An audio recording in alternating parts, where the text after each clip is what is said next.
Hello मित्रों, नमस्कार। आप सभी का स्वागत है। अगर वीडियो अच्छा लगे तो वीडियो को लाइक करें और चैनल को सब्सक्राइब करें। दोस्तों, क्या आप जानते हैं, जन्म लेने के साथ ही व्यक्ति के मौत का समय भी तय हो जाता है। जब आपको यह महसूस हो जाए कि आपकी जिंदगी अब कुछ ही पलों की है, तो उनका वह अनुभव अद्भुत होता है। लोगों को यह जानने की जिज्ञासा कम नहीं होती कि आखिर मृत्यु के बाद क्या होता। जीवन का शाश्वत सत्य है मृत्यु। जन्म लेने के साथ ही व्यक्ति के मौत का समय भी तय हो जाता है। मौत से हर कोई डरता है, लेकिन मौत का अनुभव व्यक्ति को जीवन की सच्चाई बता जाता है। लोगों को यह जानने की जिज्ञासा कम नहीं होती कि आखिर मृत्यु के बाद क्या होता है। ऐसे लोग भी हुए हैं जिन्हें मृत्यु का पहले से ही आभास हो गया था। यहाँ आपको ऐसे आभासों और अनुभवों के बारे में बताने जा रहे हैं जो कि मृत्यु के तुरंत पहले महसूस किए जाते हैं।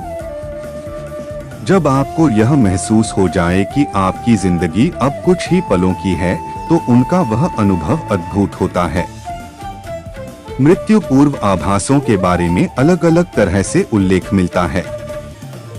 बहुत लोग मृत्यु पूर्व आभासों को नहीं मानते, लेकिन साइंस ने इस बात पर मुहर लगा दी है कि मरने के कुछ पल पहले इंसान कुछ सोचता है।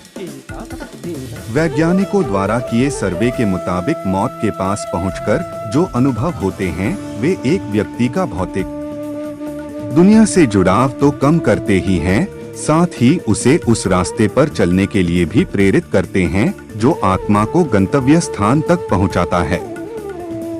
मौत के करीब पहुंच व्यक्ति शरीर के साथ आत्मा के मरने का भी अनुभव करता है। कई बार ऐसी घटनाएं घटित होती हैं जब मौत के मुंह में पहुंचने के बाद व्यक्ति को जीवनदान मिल जाता है।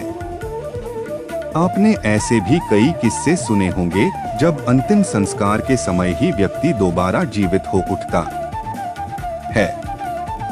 इन्हीं लोगों के साक्षात्कार के आधार पर प्राप्त परिणामों को वैज्ञानिकों ने अपने शोध की स्थापनाएं बनाया है। आत्मा को उड़ते देखा।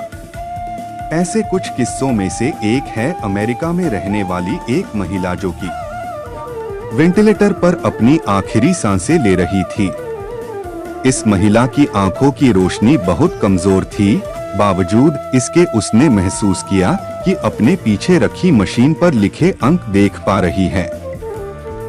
यही नहीं, उसने खुद को ऊपर की ओर उड़ता हुआ देखा। कुछ देर बाद उसकी आत्मा ने फिर से शरीर में प्रवेश कर लिया। डॉक्टरों के अनुसार वह किसी भी क्षण मर सकती थी, लेकिन मृत्यु के समीप पहुंचकर वापस आ गई। इसे विज्ञान की भाषा में आउट ऑफ बॉडी एक्सपीरियंस कहा जाता है। मायने रखता है माहौल। वैज्ञानिकों के अनुसार व्यक्ति जिस वातावरण में पला बढ़ा है, उसका धर्म और धार्मिक मान्यताएं उसके मौत के निकट पहुंचकर होने वाले अनुभवों को बयां करते हैं। एक वयस्क जब नियर डेथ एक्सपीरियंस का अनुभव करता है, तो इस अनुभव में उसका मौत का डर, सामाजिक और धार्मिक वातावरण बहुत मायने रखता है।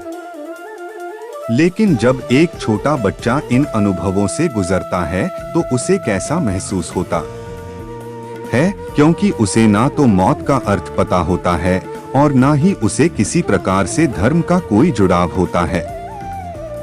वैज्ञानिकों का कहना है कि 5 से 7 साल तक के बच्चे मृत्यु को नहीं समझते और ना ही उन्हें पूर्वजन्म की अवधारणा से कुछ लेना देना होता है, इसलिए उनके भीतर किसी प्रकार का भय नहीं होता। उन्हें भी कुछ ऐसे ही अनुभव होते हैं जो किसी वयस्क को हो सकते हैं। स्वर्ग नरक का फेर। हर धर्म में आत्मा के 2 गंतव्य स्थानों का जिक्र किया गया है, एक नरक और दूसरा स्वर्ग। ऐसा कहा जाता है कि जीवन में अच्छे कर्म करने वाले लोगों की आत्माएं स्वर्ग की ओर प्रस्थान करती हैं, वहीं बुरे कर्म करने वाली आत्माएं नरक जाती हैं। व्यक्ति बहुत अच्छे से जानता है कि जीवन भर उसके कर्म अच्छे थे या बुरे। शायद उससे बेहतर कोई और यह बात जान भी नहीं सकता। इसलिए जब मौत उसके निकट होती है तब उसकी आत्मा अपने कर्मों के आधार पर ही स्वर्ग या नरक जाने की यात्रा शुरू कर देती है। ऐसी भी मान्यताएं। औरों के अनुसार हिंदुओं में अजीब मान्यता है। वे स्वर्ग को एक विशाल नौकरशाही के तौर पर देखते हैं। भैंसे को कर्मों का हिसाब रखने वाले मृत्यु देव यमराज की सवारी माना जाता है। इसलिए हिंदू धर्म से जुड़े ऐसे लोग जिन्होंने मौत को बहुत नजदीकी से देखा है का कहना है कि वह एक भैंसे के ऊपर बैठकर अपनी अंतिम यात्रा कर रहे थे। बौद्ध धर्म से जुड़े लोग जिन्होंने नियर डेथ एक्सपीरियंस किया है, उनके अनुसार उनकी अंतिम यात्रा काले पहाड़ों, गहरे समुद्र और आसपास रंगीन फूलों के रास्ते से गुजरी। उन्होंने इस दौरान महात्मा बुद्ध को अपने साथ देखा। वहीं हिंदू धर्म के लोगों ने रास्ता तो यही बताया, लेकिन उन्होंने बुद्ध को नहीं बल्कि कृष्ण को देखा था। जीवित व्यक्तियों के मृत्यु के निकट होने जैसे आभास को समझने के बाद यह कहा जा सकता है कि जीवित अवस्था में आपके विचार, विश्वास मरने के बाद आपकी यात्रा को बहुत प्रभावित करते हैं और इन सभी में धर्म भी एक बड़ा रोल निभाता है।